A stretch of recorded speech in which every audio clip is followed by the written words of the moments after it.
Okay, The Last Jedi. That's the big controversial one. And like I said in my other review, that is my least favorite of all of them uh, of all of the new ones. I didn't hate it. Um, I know a lot of people complained about episode 7 being too similar to the old one, so they changed it quite a bit for this one. And then you had a lot of people complain about that. But I didn't like the Canto Bite stuff. I didn't have a problem with what they did with Luke, because really it comes down to he had a knee-jerk reaction because he looked into Ben's thoughts and saw the evil that was there, and he just, he reacted.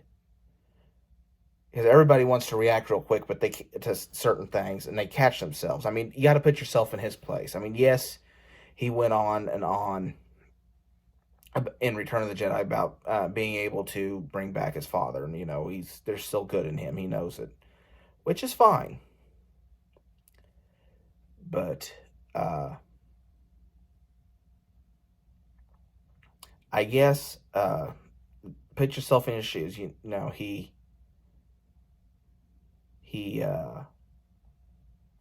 rebuilt the Jedi Order. He or hasn't started a new school. He's been training these kids. Him and his friends, the rebellion successfully ended the Emperor's reign. Well, theoretically, we'll get into that part later. But the thing, he could sense darkness in Ben, and the way it sounds, it had gone on for quite some time, and so he kind of knew it was there. But when he went to sense, to look into Ben's thoughts, and he reacted and had the knee-jerk reaction, he drew the lightsaber at. What, to me, my interpretation of that is he did it without thinking. He saw that he potentially threatened everything that he had built, and in a way it made it a self-fulfilling prophecy, because that's what triggered Ben to go ahead and turn dark. But he because he said he had, like, it was just a fleeting thought, where he just reacted, and then he caught himself, realized what he was doing, but it was too late. I mean, so all these people that say it ruined Luke's character, I don't see it that way. I just saw it as he lost control for, a second or two, not quite, before he could sit there and think about what he was doing. I mean, everybody has those knee-jerk reactions. But he managed to catch himself before he actually did anything, but he still had the consequence, because Ben woke up, saw what he was doing, and he slaughtered all the students except for a few and took them with him, and he became Kylo Ren, and so on and so forth. The Captain Phasma character, I thought, was set up well. That, I guess, is something I really thought she was underutilized in episode 7. So, but I thought, well, we'll just, she probably saving it for later. Boy, was I wrong on that. I think she should have been, she more so than a lot of others, was the picture of a useless character. Because really, you could just have some off again general or whatever, or other Imperial officer, I guess, and nothing really happens to draw.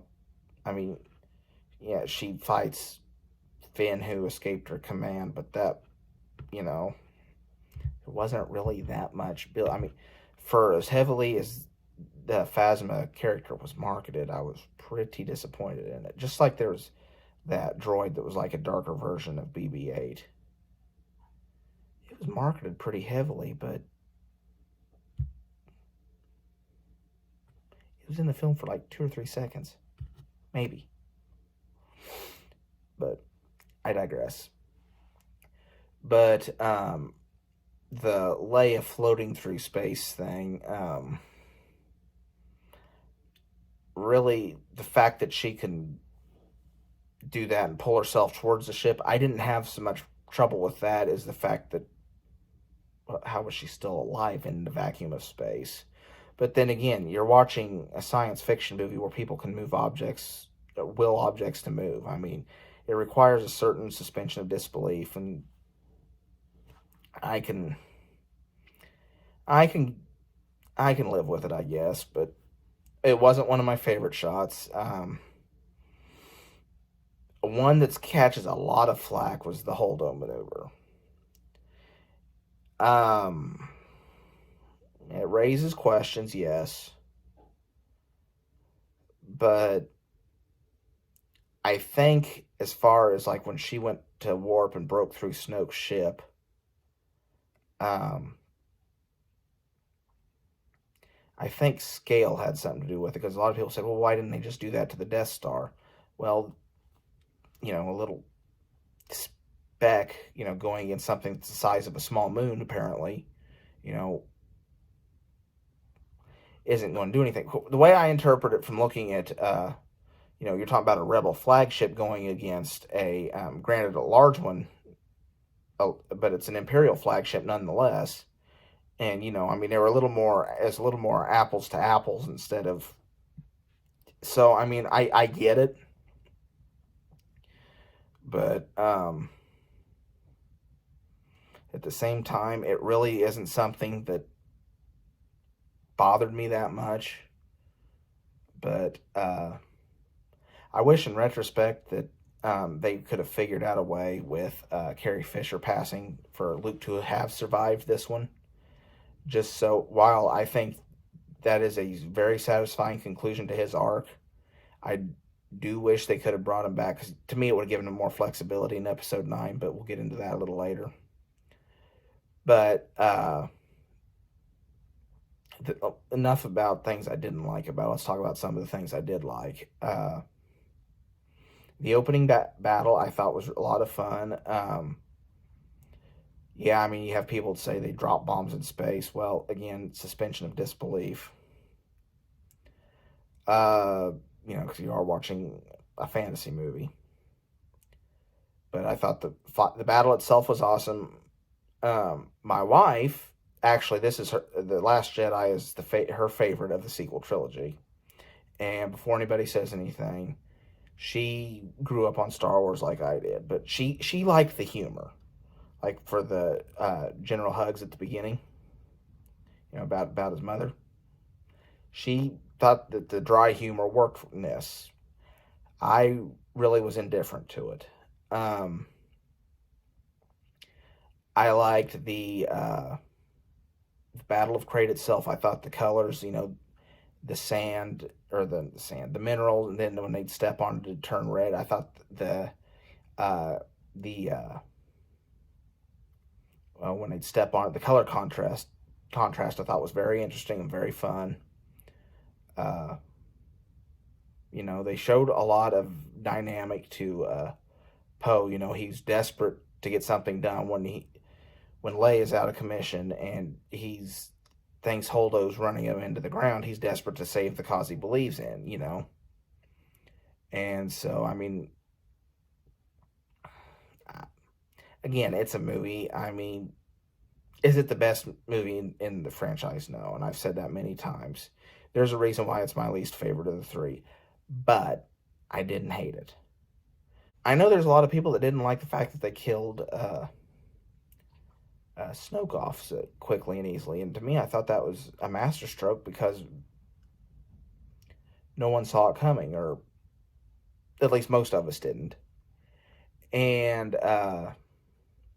it just raised a lot of interesting possibilities, and it really, truthfully, I wouldn't have minded seeing a movie where Kylo Ren was the big bad, but apparently there's a lot of people that didn't like him, thought he was too whiny. And that's another problem people have about The Force Awakens, saying, oh, Rey was just able to beat him, no problem. Oh, she was just real easy, Well, let's not forget, Chewie shot him with the crossbow and he was bleeding out. He'd smack himself and there'd be blood coming out on the snow. He wasn't exactly 100%. And that's the whole point of the movie is The Force Awakens. It's there's a the Force has an answer. He's rising in power in the darkness, and the Force, trying to create balance, raises someone on the good side, and that's more than her being a Mary Sue. That's how I interpret it. There's a reason for it. I mean, it isn't any different than, Spider-Man getting bit by the spider. In that instance, the spider gives him his power. It takes him a little bit to figure it out, but that's what gives him his power. And in this, Rey learns all these abilities because the Force elevates her. I mean, that's my interpretation of it. Maybe I'm looking too deep into this. I mean, but again, I watch movies because I want to be entertained, not because I'm looking for some big, elaborate think piece, and that's fine. But I don't know. I enjoyed The Last Jedi. The first time I saw it, I had a migraine headache. I have bad allergies, and once in a while, that leads to sinus infections that lead to headaches. And I had one of those that on opening day when I went to see The Last Jedi. And I didn't care for it as much as I do now. But the more I watch it, the more I like it. Do I still have problems with things I listed? Yes. But I watched it more. And when I went to see it the second time in the theater, I liked it. It was 100% better the second time. And I went to see it a couple more times at a local discount theater that was showing it on Saturday afternoon, a couple Saturday afternoons back to back I went to, and it was, I liked it both of those times. I mean, no, you weren't getting the big screen, the IMAX, the Dolby Atmos. You weren't getting any of that, but the theater itself it was cheap. It was easy way for me to go enjoy the movie, and it started to grow on me. Like I say, it's never going to grow on me. I will never like it as well as I do The Force Awakens. But it really has grown on me. And like I say, I understand where a lot of I can get that. But I just don't happen to share their opinion, and that's fine. A lot of people don't share my opinion on a lot of things. But that's what part of what makes the world go round. As far as The Rise of Skywalker, Disney was really left in a no-win scenario. And specifically J.J. Abrams. He had less time than he had with The Force Awakens to come up with a story and to make it. And he's trying, in a way, I think he had kind of a vision on what he wanted to see happen.